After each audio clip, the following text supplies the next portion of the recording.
I want to show you some of my experience with the construction of the 4735 radio. What you see here is my first prototype, what I built after the first setup on the breadboard. This, as you see, is just a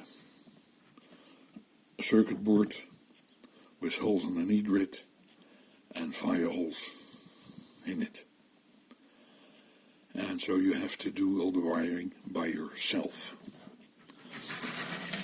What you see here is an old scrapped circuit pack, what I built a while ago. And as you see, that's pretty complex with a couple of ICs and so on. And the wiring, don't laugh, was like this.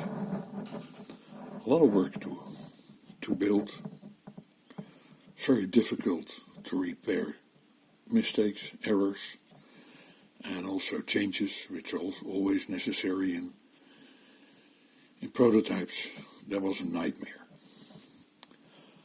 A local radio amateur here gave me a good idea, and that's here to use copper wire for the wiring. And what I have here is so-called lacquered copper wire, not the enameled. And this one is like with polyurethane. And the advantage of all this, you can easily, with your soldering iron and a little bit of solder, you can remove the paint on the place where you want to solder. I will try to show you that. So I have a little bit of solder here. I have here my copper wires. It's a whole spool, and that's 25 millimeter copper. So when I come up with my soldering iron, it's a little bit difficult with the camera in front of me, but anyway. So no. So of course the demonstration effect. Then finally you will see that you will not see that, but anyway, the top of the wire, the lac is gone, and it's soldered now, and you easily can solder it now on your circuit board. So I hope you understand what I did. So then it ends up in something like this. Not really beautiful, but anyway, you see also some changes and other things I had. But you see all the copper wire, what's basically do is all the wiring. And of course, ground wiring and power supply, that's another issue. The radio was working very well here, except I had a lot of noise. And in the beginning I didn't understand where that was coming from, but that's the flat cable from my display. That works as a nice antenna, and that radiate a lot of noise and clicking signals, which are coming in the radio and finally in the low frequency. And some clicking were so nasty that, for example, RDS, that was not usable because it was making so much noise. Another thing you have to think about is, for example, the encoder wiring. Also make that as short as possible, because also that clicking of the encoder, the rotary encoder, is generating noise, clicks, and so on. And of course you can make that a little bit less by using capacitors, but there are limits there, because then the software is not able to understand the encoder anymore. So with short wire that saves a lot of irritation. Anyway, that was my first build. The second one, that's already gone. That's scrapped, because there I violate all the rules which are important for ground loops and also loops in the power supply. In this one, I'll show you the back, again the copper wiring. What I've tried to do is to make the ground wiring all from one point.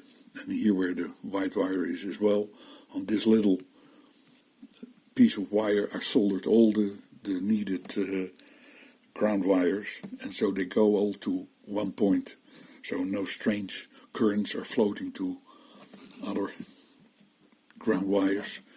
And with this one I'm very successful. There is no noise at all anymore what was caused by the rotary encoder, the flat cable. But look what happened. You see here on this side, here is the connector of the display, and there you see the connector, and this is already the pins of the ESP processor. And when you see that there's a lot of wire between that row and the connector, so I try to make all the connection points to the display from that side of the processor. And so most of the wires are about 5 millimeters long. Not all, a few are longer, but it's still pretty short and had nothing to do with the bent cable length anymore. And that solved the problem completely from all the noise and really whistles which came out of that cable, and the clicking of the RDS is also completely gone. So with this setup, I'm very happy with it now. It works nice, and I will remove the display. Oops. And there you see that the processor and the radio on here on the left side, the coil I use for the transformer, for an adoption of my dipole antenna and window antenna. That is what you can see on my schematics. The little white thing is a beeper. What beeps when you push something on the display. So I can connect it again. Push the reset, and when I'm lucky it will start up, and here you can see how the radio is.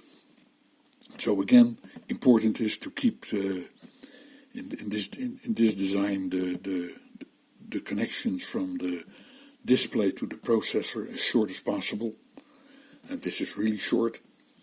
Think about the length of your the wiring of your encoder, and think about the wiring and avoid ground loops and things like that. When you do it wrong, it even can end up with a strange noise on SSB signals, and I had that in the previous one. And even when I connect an FM antenna on the radio as well, next to my dipole, then that signal became stronger. But with all the right ground wiring, it's all completely gone. Okay. I'm always open for questions, and hope that this helps you a little bit. Thank you.